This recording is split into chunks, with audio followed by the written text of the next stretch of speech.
जय बर' हारिनि रायजो नोंथांमोननि गेजेराव दिनै आङो सागु बर' लिडारफोरनि सायाव आं डिसकासन खालामनो नागिरदों। माने जोंनि समाजावहाय दिनै गावजों गाव माने सोंखारिलायनाय, दैदेनगिरिफोरखौ रेसपेक्ट होनो सोलोङै आरो रेसपेक्ट होनो रोङै बेबायदि मोनसे थासारिया जोंनि समाजाव बिराद मोनसे एक्सट्रिमलि माने एसे बाराद्राय जोबोद्राय मोनसे गोसारबाय थाबाय। दा बावहाय आङो सागु दैदेनगिरिफोरनिल' नाम लादों, बाखि माखासे लानो हाबावै गोबां दैदेनगिरिफोर थाबावनो हागौ। बेनि थाखाय आङो खेमा बिखादों आरो आं बाहाय जायफोरनाखि रुंसारि जानानै थांबाय, मानोना आं बिथांमोननि सायावहाय आं रायलायनो नागिराखै। मानोना जायफोर दा गोथाङै दं बेखौसो दा मानसिफ्रा समालोचना खालामबाय थादोंथ'।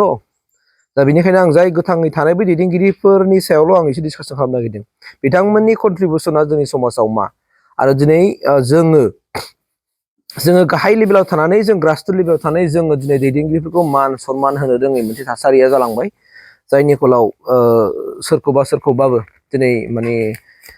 लामायाव लोगो मोनबानो माबा मोनसे खालामनो नागिरनाय मानाय बेबायदि मोनसे थासारि सोमजिबाय थादों आरोखि। आं ओंखायनो डिसकासन खालामगोन। रायजो नोंथांमोना इन्टारेस्टेड नायनो हागोन आरो इन्टारेस्टेड नङाबा थांनो हागोन आरोखि। आं गासिबो बाथ्राखौ जेसेबां हायो आं बरनायनो हाजोब्लाबाबो नैबे आंनि थौले नलेजजों जायखौ मिथिगौ बेखौ आं नोंथांमोनजों शेयार खालामगोन आरो। फार्स्टआवनो आङो लादों दानि रिसेन्टलि एबा प्रेजेन्ट जाय दा बिटिसिनि चिफ जाना दं हाग्रामा महिलारि सारनि सायाव।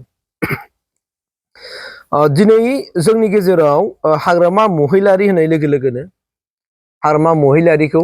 गोबां माखासे माने बिर'धिता पार्टिफ्रा माने बिराद गाज्रि रावजों सोंखारिनानै बिनि माखासे लानाय डिसिसनफोरखौ प्लेन पलिसिफोरखौ गाज्रि मोननानै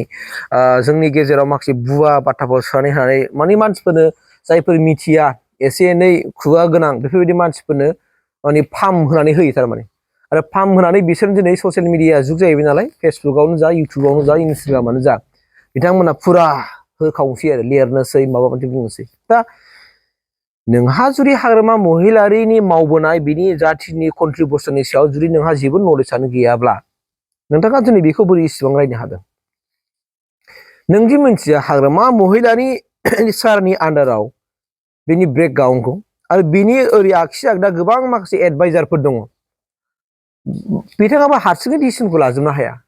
बिथांनाव माखासे एडभाइजारफोर दं आरो गोरों गोरों एडभाइजारफोर दं। स' बिथांमोनासो डिसकासन खालामलायनानैसो गासैबो सिद्धान्तफोरखौ लाया नङा लायो। साफा समानै लाबाय। आं दाखालिबो मोनसे भिडिअ होदोंमोन। दिनै बिथांमोना माखासे बाहाय बिथांमोना आदिबासि आरो कच राजबंसि, बेनिफ्राय सरनिया, ओमफ्राय मदाहिना मोनसे दंमोन। बिथांमोननो थारमाने एसटि सार्टिफिकेट एबा एसटि होनायाव अबजेक्सन गैया होननानै बिथांमोना इलेक्सन मेनिफेस्ट'आव इस्ताहाराव लिरनानै लादों। आरो बेखौ लानानै दिनै गोबां मानसिफ्रा बुंदों बे जाहैबाय मोनसे पलिटिकेल एजेन्डा। खिन्थु बेखौ बिथांमोना मानो लादों आरो बेखौ बिसोर मावफुंगोन ना मावफुङा, बे गासैबो दायथ'आ बिसोरनि आखायाव जोब। दा जों बे आयदानि सायाव जों बाराबो मोनथियाखैसो जों बारा बुंनो हाया। दा रायजो राजा नोंथांमोन, नंगौ बे लानाय एबा लिरनाया बिराद गिदिर मोनसे गोरोन्थि जादों। खिन्थु बेनि आन्दोआव माबा मोनसे हाबनानै दं, जाय बिथांमोना लिड खालामदों बे बाथ्राखौहाय माने बिथांमोना मिथिगौ आरो माने बबे माखासे प्रब्लेमफोरजों फेस जानांगौ जानानै फैदों, माब्रैबा जेन'बा देरहानि खाथिराव खामानि मावनो हागोन। खिन्थु बिथांमोनाबो निस्सय साना नङा सानो जाथिनि रैखाथिनि थाखाय जोंनि बे बिटिसि आव 6 सिडुलखौ बासायनायनि खाथिराव निस्सय बिथांमोनाबो साना नङा सानो आरोखि। दा आंनि बुंनाया बेसो,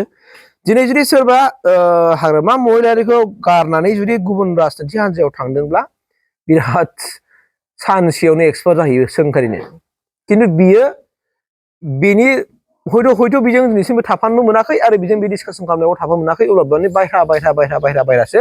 खोनानानै दिनै रिउमार बाथ्राफोरखौ लानानै बेफोरबायदि समाजाव गुवा मोनसे मेसेजखौ सोनानै होयो आरोखि। बेबायदि खिन्थु जों बिदि जानो नाङा। आं गिबियावनो खावलायखाबाय। मानोना नों मिथिया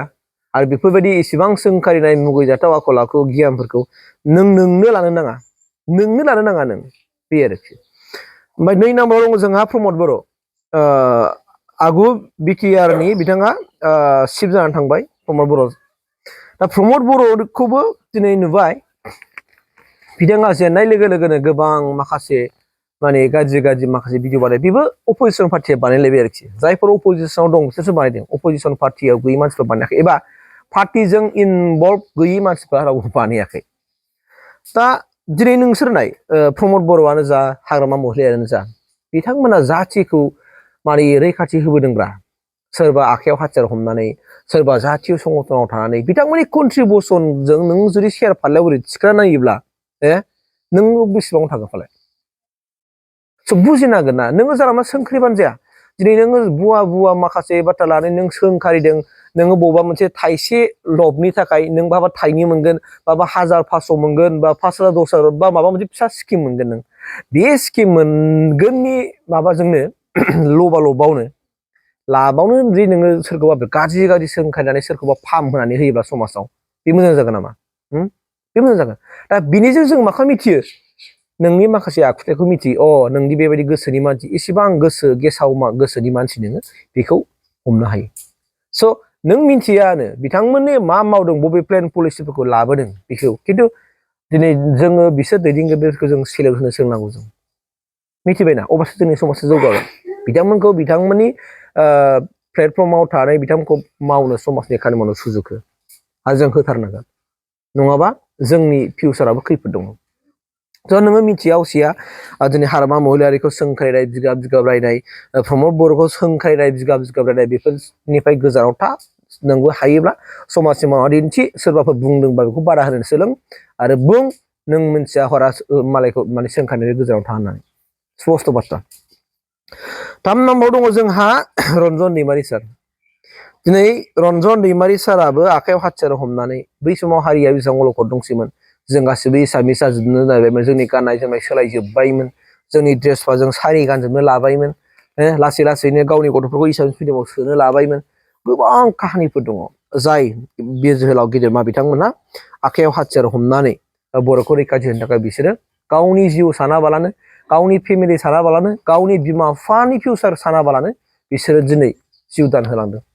अब्ला बे कन्ट्रिबिउसनखौ बे बिहोमाखौ सोर मिथिगौ स' नोंसोर मोनथिया गारा मा खोथाफोरखौ रायलायनो नागिरो स' नोंसोरबो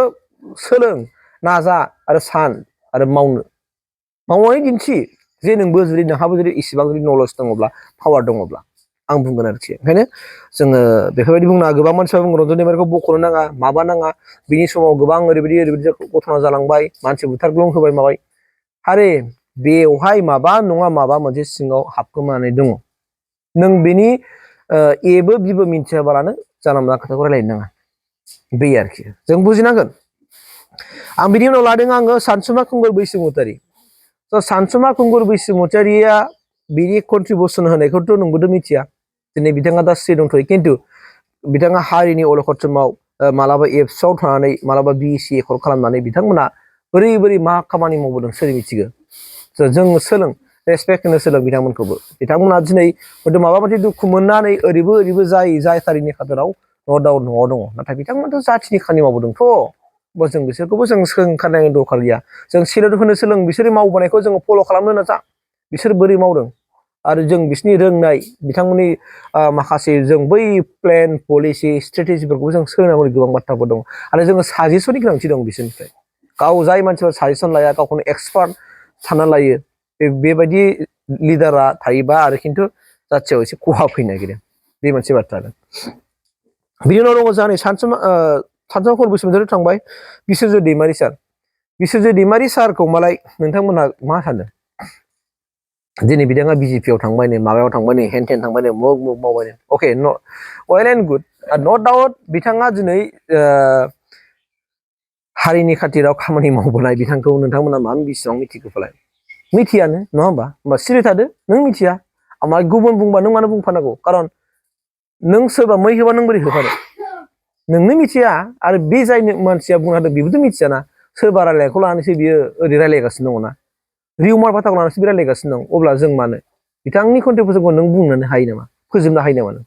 बियो मालाबा समाव एबसुआव थानानै मालाबा जोंनि राजखान्थि फोथाराव थानानै दिनै आरो जोंनि बे डेम'क्रेटिक कान्ट्रियावनो नोङो हारिखौ जाथिखौ समाजखौ नों खामानि मावनांगौबा राजनिथिखौ नों थाखानांगोन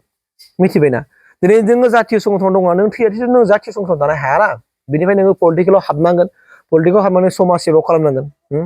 जोंनि इण्डियानि नेमानो बे मिथिबायना जों बेखौ बुजिनांगोन थारमाने ओंखायनो बिसोरजो दैमारिखौबो जों रायलायनो गोजानाव थानांगौ माने नोंसोर मिथिया बियो बेसेबां मावदों बेसेबां कन्ट्रिबिउसन दं बिथांमोनबो दैदेनगिरिफोर थानायनि बेलायावसो जोंनि बर' हारियाव दिनै मा मा खामानि जाना फैदों बेखौ सोर मिथिगौ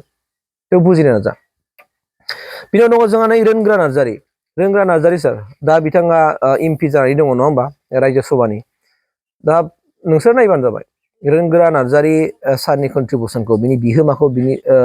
समाजाव बिनि बिहोमाया माबायदि एबसुआव थाबोनानै जाथिनि खैदां खैफोद अलखदाव थाबोबाय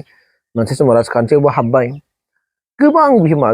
ओंखायनो भटखौ लानो हायोबा नोंबो लानो बिदि ससियेल मिडियायाव फैनानै जानला मोनला गेसाव गोफोन बाथ्रा बुंनानै बखिलाबाय थायाब्लानो नोंबो हायोबा मावना जेराव दं बेनिफ्रायनो थार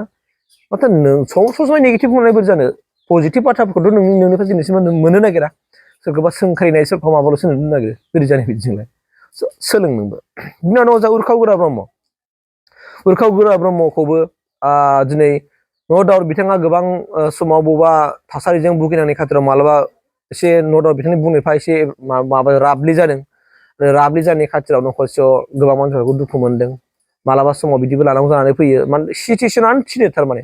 थासारियानो थिनो जोंनि थासारिया आरो बेफोर माने थिनो आरो बे थिनायनि जाउनावनो बिथांमोना बुंनांगौ आरो मावनांगौ बायद' जानानै फैयो आरोखि दा जों रेसपेक्ट होनो सोलों जों बयखौबो बिनि उनाव दङ जोंहा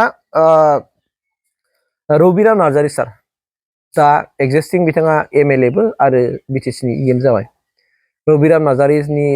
बिटिसि सुखिनि उनावबो बिथांमोनहाथ' एबसुनि बिराद नेताखा नालाय बिनि समाव जेब्लानाखि बिटिसि सुक्ति जाबाय बिनि उनावबो बिथांमोना पलिटिकेल हान्जायाव थादोंमोन गोबां सेस्था खालामदोंमोन नाथाय थेवब्लाबो हायाखै माखासे हयथ' बिथांमोननि पलिसिफ्रा बा बिथांमोननि मावनायफोरखौ रायजो राजाफ्रा हयथ' मोजाङै मोनाखैमोन नाथाय बिथाङा दिनै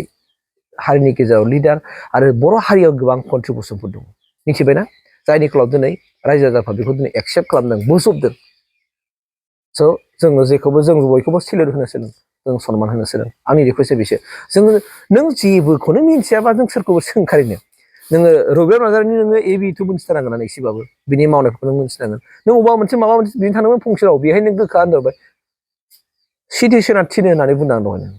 सिटुवेसनजों जों खाबजानानै मालाबा खामानि मावनांगौ जानानै फैयो बिथांमोनहा जों बेखौ बुजिनांगोन बिदिनो दङ लरेन्स एसलारि एक्जिस्टिं बिथाङाबो एमएलए दायो नङा होमबा एक्जिस्टिं एमएलए दा बिथाङाबो जोंनि बर' हारिनि गेजेराव दुलाराय बर' फरायसा आफादाव थानानै माबायदि खैदां खैफोद हारिनि बबे अलखद समाव बबे सिटुवेसनाव लोगो मोनबोखो बेखौ जों बयबो मिथिगौ बेनि उनाव दं जोंहा दिपेन बर' दानि एक्जिस्टिं बर' फरायसा आफादनि आफादगिरि आरो बिनि अनगायैबो गोबां आं लाजोबनो हायै दैदेनगिरिफोर दङ आं खुगायाव लाजोबाखिसै जाय थप दा देरसेनो सोलिगासिनो दं जायफोरनि सायाव दा माने मुं सुलायनाया सोलिगासिनो दं जोंनि ससियेल मिडियाआव पलिटिकेलनि बाथ्राफोरखौ लानानै आं बेनि थाखायसो बे भिडिअखौ लाबोनाय जादों आंनिफ्राय रिकुवेस्टआ बेनोनो जों जुदि दिनैनि थारिखआव जों जुदि ससियेल मिडियाआव फैनानै जों जुदि सोरखौबा रेसपेक्ट होनो सोलोङा सनमान होनो सोलोङा जोंनि जाय फंबाय बिनानावमोन फैगासिनो दं बे जेनेरेसनफ्रा मा सोलोंगोन बिथांमोनाबो बे एखेखौनो सोलोंलांगोन ना नोंबो रोंनानै नोंनावबोथ' एसेबाबो बिजाबनि नलेज दं नोंनावबोदि नोङो गोबां फोरोंगिरिफोरजों फोरोंजाबोनानै एक्सपिरियेन्स दं नोंनावबो आरो बे नलेजआथ' दं स' बे नलेजखौ नों मोनोबा नों बाहायदोब्रा बिजाबनिफ्राय मोननाय माखासे रोंगौथि गियानफोरखौ नों समाजाव बाहायनानै दिन्थिदो नोङो मोजाङै बुंनो सोलोंदो बुंनानै खिन्था हामा बिदि बुंनो नाङा लिडारफोरखौ बिदि सोंखारिनो नाङा मा नाङा जों मिथियानो जों मालाय बुंनाय लेखाजों जों बुंफादों बिदि बुंनो हामा बेफोरबायदि बाथ्राखौ जों बुंनो हायो मावनाय दांनायनि बेलायावबो मालाबा हारसिं रावबो माने डिसिसनखौ पास खालामा गोबां माखासे बाव एडभाइजारफोर थायो माखासे बे एडभाइजारफोरखौ लानानैसो डिसकासन जानायनि गेजेराव बिथांमोना माखासे माबाफोरखौ पास खालामो थारमाने आरो पलिटिकेलावथ' नोङो मालाबा जेननाय मालाबा देरनाय थाखायोना रायजो राजाफोर मानोना सिङाव गोबां माखासे पलिसिफोर सोलियो आरो बे गासैबो पलिसिफोरा जों पिक्साराव मालाबा बुंथाव जानानै फैया आरोखि ओंखायनो आं खावलायगोन रायजो राजा नोंथांमोनखौ नोंथांमोना जुदि बर' हारिनि सायाव अननाय दंब्ला आरो बर' हारिनि फिउचारखौ साननाय दङब्ला बर' हारिनि फिउचारनि खाथिराव खामानि बुंबाय था बयबो बुं जे नोंथांमोना बुंनो हायो बै गासैबो दैदेनगिरिफोरखौ नोंसोरो थांखिनानैब्लाबो जयै बिथांमोननि थाखाय मोनसे नोंथांमोनहाबो समालोचना खालामदो मोजाङै पजिटिभलि थारमाने दिनै जोंनि बिटिसिआ दिनै बांलादेश जानो थांगासिनो दङ मिथिबायना माने सेकेन्ड डिग्रि जानो थांगासिनो दं जोंनि बिटिसिआव होनाखै होनबा दाखालिबो नोङो डिफेन्स सारा लिरदों दा नंगौ खारन दिनै 2003 निफ्राय जेब्लानाखि बिटिसि एकर्ड जादों बे समनिफ्राय दिनैसिमबो जोंनि बिटिसिआव मोनसेबो ट्राइबेल बेल एन्ड ब्लक ओनसोलाव दिनैसिम एफेक्सन खालामाखै खिन्थु हाजारबा नटिसआ फैबाय ट्राइबेल माने संघनि नारसिननायावहाय आरो जनजाति सुरक्षा मन्चनि नारसिननायावहाय गोबां इभेक्सन खालामनाय नटिसआ फैबाय नाथाय बे बिटिसि आव थाबथाजोबो बिटिसिनिफ्राय बेखौ इभेक्सन खालामा मालाबा बाजेट गैयानो मालाबा फर्स गैयानो बेबायदि गोबां बाहायनायफोर जानानै फैबाय दा बिदियावनो मा जागोन बिथांमोना थाफैनो दा गोरलैसिन मोनदों आरो दाथ' जों रिसेन्टलि खोनाबाय थादों कि जोंनि बे दाखालिसो बै ओरै आसामाव होखारजानायफ्रा जोंनि ओरै गसाइगाव ओरै क'क्राझार फुखिरा ओरै माने पर्बजराजों हाबनानै दंफैजोबो होमबा बे सानदोंना जायाखै होमबा बिदिनो लासैनो बारायबोबाय थागोन आरो बिसोरखौनो माला 12 थारिखआव सोना होनोसैलाय आरो बिसोरनो भट होनो मोनसैलाय पपुलेसना बारायनोसैलाय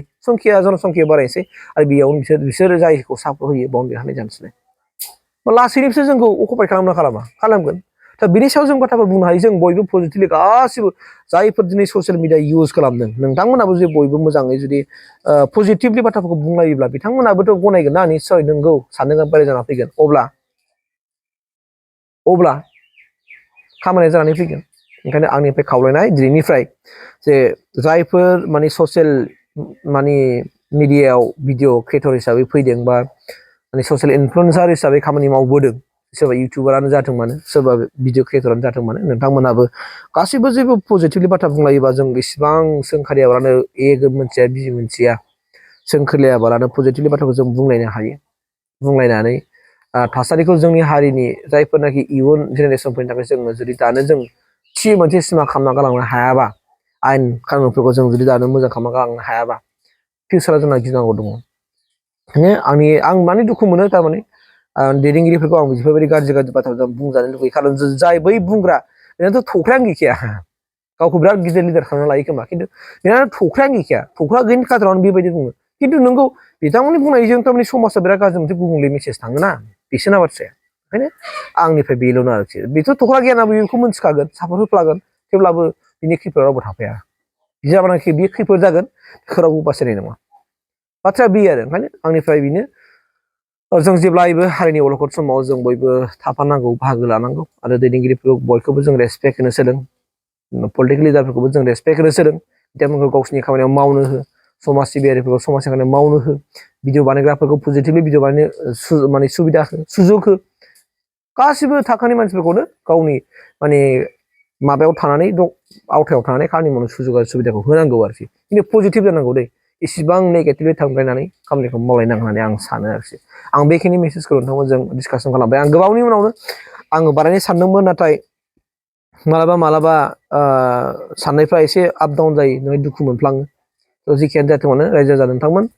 आंनिफ्राय गुरैयै खावलायबाय जे नोंसोरो अननानै बै दैदेनगिरिफोरखौ जायफोरनि मुंखौ लाबाय आं